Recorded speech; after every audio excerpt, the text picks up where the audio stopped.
Relato 1. A menina no refrigerador da farmácia. Meu nome é Thiago Maia, sou o gerente das farmácias de Pague Menos e vi que poderia mandar meus relatos para vocês e me animei, embora não acredite muito em fantasmas, isso já me deixa pensando muito na existência desses seres sobrenaturais. Eram mais ou menos 8 da noite, eu estava atendendo a área onde vendem remédios. Ao lado fica o corredor dos refrigeradores. Vi como uma senhora de cabelo curto e avental florido caminhava, olhando tudo o que vendemos. Notei também como ela se virou para as portas dos refrigeradores e notei uma expressão de espanto em seu rosto.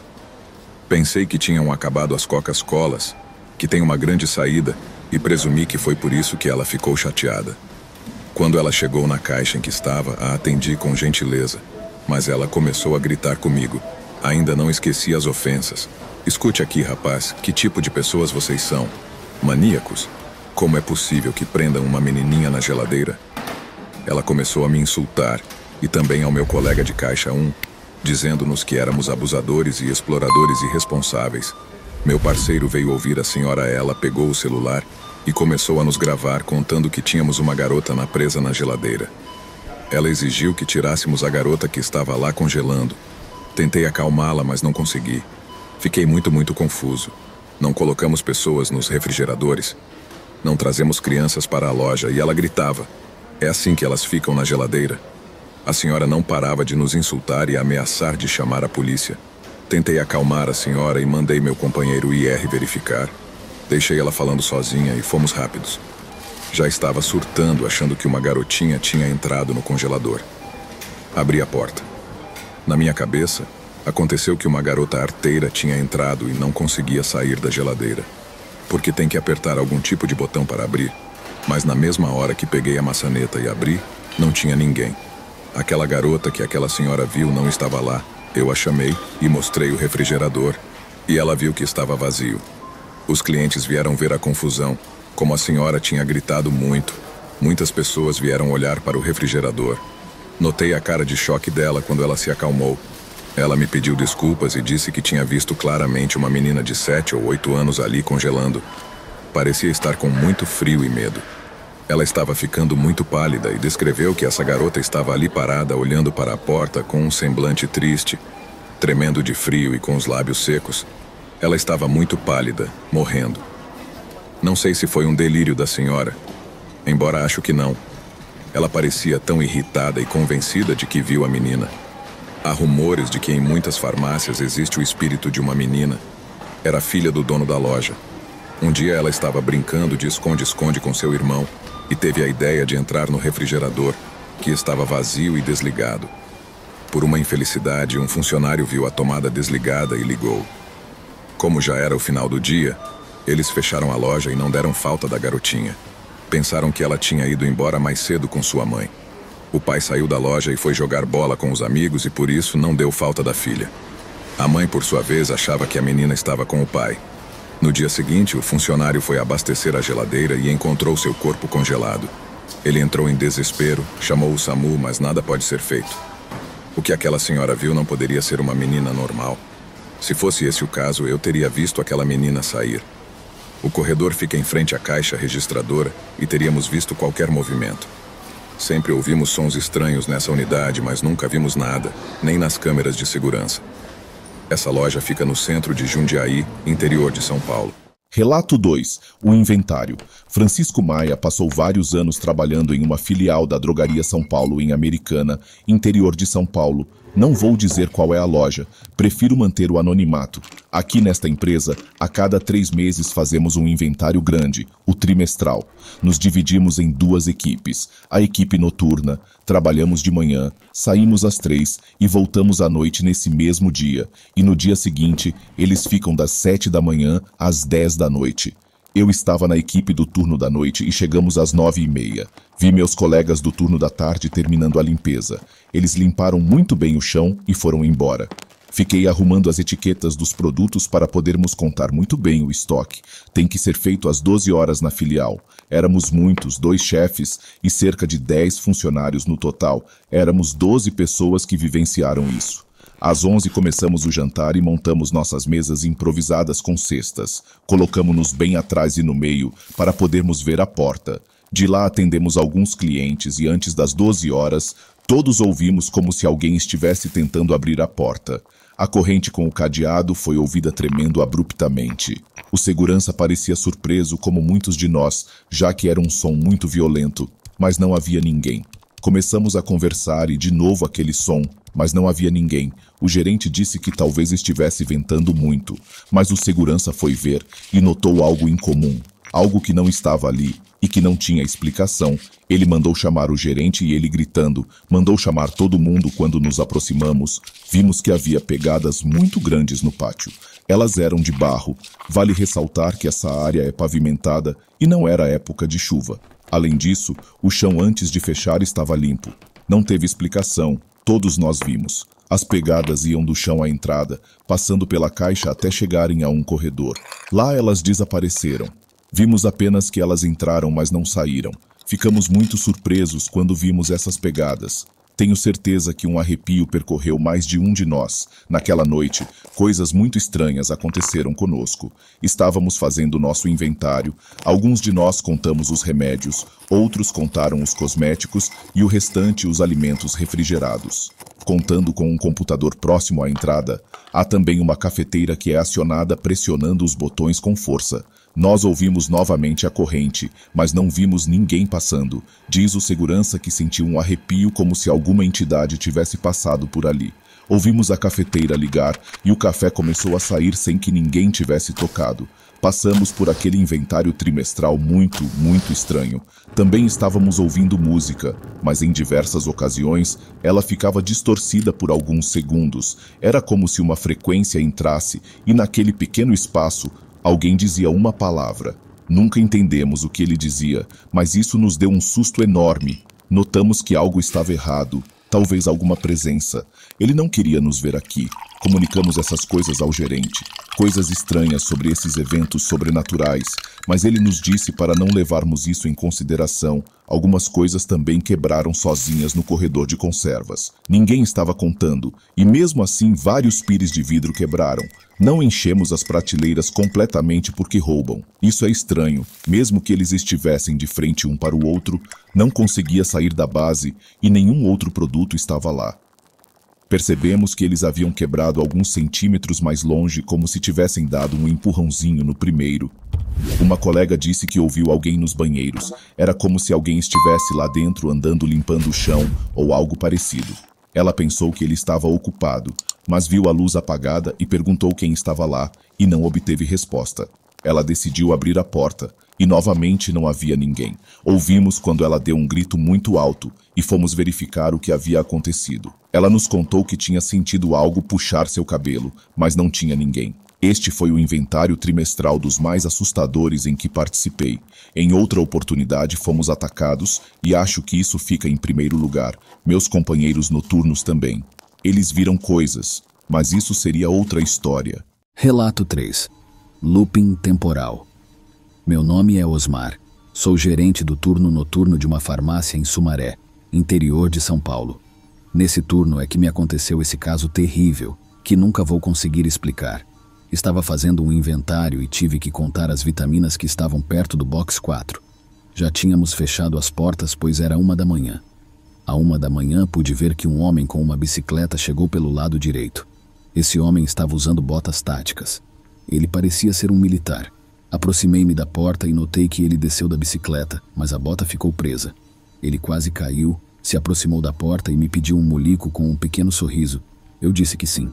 Fui até o último corredor, abri a porta dos laticínios refrigerados, peguei um leite molico. Mal ia fechar o refrigerador quando ouvi um grito. Sem lactose, por favor, levei para ele. Num sussurro, ele me disse que está muito frio, né? Eu disse que sim, e cobrei. Ele me pagou com uma nota de 100. Dei o troco e o leite, ele pegou a mochila, colocou na frente dele e colocou o leite molico lá dentro.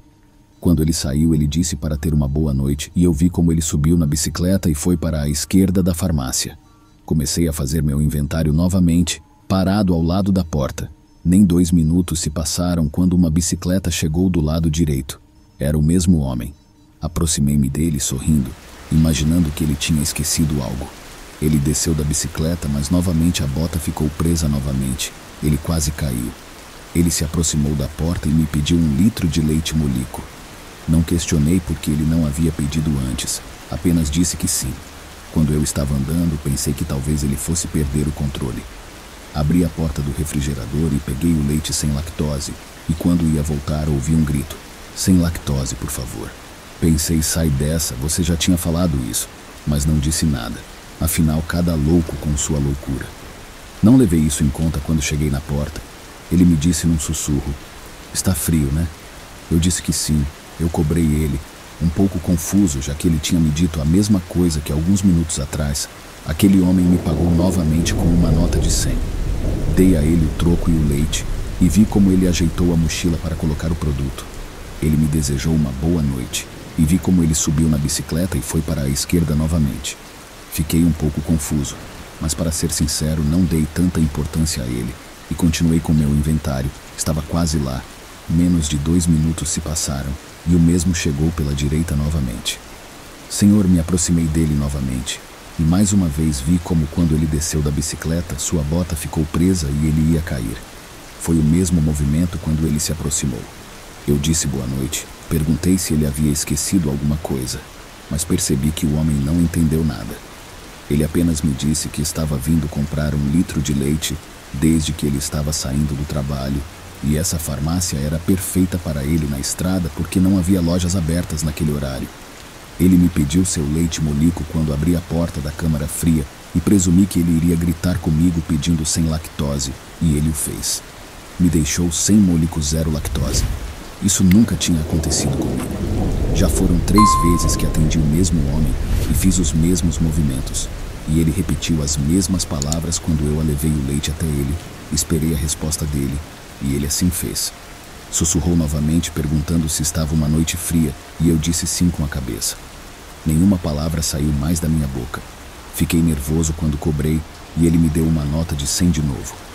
Eu vi como ela fazia exatamente os mesmos movimentos com a mochila dele, e ele me disse boa noite. Ele subiu na bicicleta e foi para a esquerda rapidamente. Contei as baterias que faltavam, mas não pude ignorar esse sentimento que me invadiu. Fiquei totalmente confuso. Eu vi aquela pessoa sair 3 vezes seguidas e voltar 3 vezes com os mesmos movimentos e as mesmas palavras. Quando terminei, corri para falar com o segurança e contei-lhe o que tinha acontecido. Mas obviamente ele não acreditou em mim. Ele me disse para olhar as notas e foi assim que fizemos. O estranho é que ele no caixa só tinha uma nota de 100. Eu não sabia o que aconteceu, mas sei que vi 3 vezes. Fui até o refrigerador e juro que vi o vulto de uma garotinha e nenhum leite molico 0 lactose. Relato 4. As luzes da colina. Olá. Minha história é curta, mas muito misteriosa. A filial da farmácia Santa Mônica, onde trabalho, fica na cidade de Aparecida de Goiânia. Da entrada dá para ter uma vista muito linda. Pelo menos eu gosto. Dá para ver a colina quando é noite. Gosto de olhar naquela direção. O luar ilumina um pouco e essa vista me dá muita paz. Em muitas ocasiões, às 3 ou 4 da manhã, muitas pessoas relatam ver bolas de fogo flutuando sobre as colinas. Às vezes, era apenas uma, ou em outras noites mais de 7, que voavam a vários metros de altura do chão daquele morro. Engraçado que, apesar de serem vistas por muitas noites seguidas, ninguém conseguiu filmar. As imagens ficam bordas, como se houvesse uma interferência nas câmeras dos celulares. Hoje, eu e meus colegas de trabalho passamos vários minutos observando essas bolas de fogo, que eram perfeitamente perceptíveis. Os lunáticos da cidade disseram que eram bruxas, e o estranho é que elas colidem umas com as outras, mas não pareceram ter nenhuma reação, e após este show, elas desaparecem. As cores são surreais. Algumas caíram diretamente na grama no pé da colina, mas embora na estação ensolarada a grama estivesse seca, eu nunca vi fogo. Essas bolas de fogo pararam nesta grama e não as incendiaram. Era como se o fogo deles não queimasse. É extremamente misterioso. Adoraria ir lá e poder vê-los de perto. Enfim, essa foi minha história sobrenatural. Espero que tenham gostado. Relato 5. O menino assassinado. Meu nome é Raul. Sou de Florianópolis. Este é um relato de um fato sobrenatural que testemunhei na porta da farmácia que trabalho no bairro de Capoeiras. Lembro-me perfeitamente de um assassinato. Comecei o turno da noite às 2 ou 3 da manhã, quando um menino que não devia ter mais de 16 anos, muito bêbado, chegou na farmácia. Ele morava perto, estou aqui há vários anos, e ele sempre vinha comprar remédios para sua mãe na farmácia. Ele foi muito gentil naquela manhã e, como somos uma drugstore, ele pediu cerveja, mas eu não podia vender para ele, pois a venda de bebida alcoólica é proibida para menores. Então avisei e neguei a venda, orientando-o a ir para sua casa, pois sua mãe devia estar preocupada. O menino foi muito gentil comigo, ele entendeu, não brigou, não se incomodou como qualquer outro cliente, simplesmente foi embora. Não demorou muito quando vi o guarda olhar pela porta e ele disse-me que ele ouviu um tiro na esquina. Obviamente não saímos, mas na manhã seguinte, quando abri a porta, descobri que esse menino havia sido agredido a poucos metros da farmácia e quando ele resistiu ao assalto, atiraram no abdômen dele.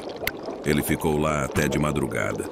Quando passei por lá, a patrulha estava isolando o local. O corpo estava coberto com um cobertor branco. Tinham assassinado esse menino que parecia ser uma pessoa muito boa. Foi algo muito forte para mim.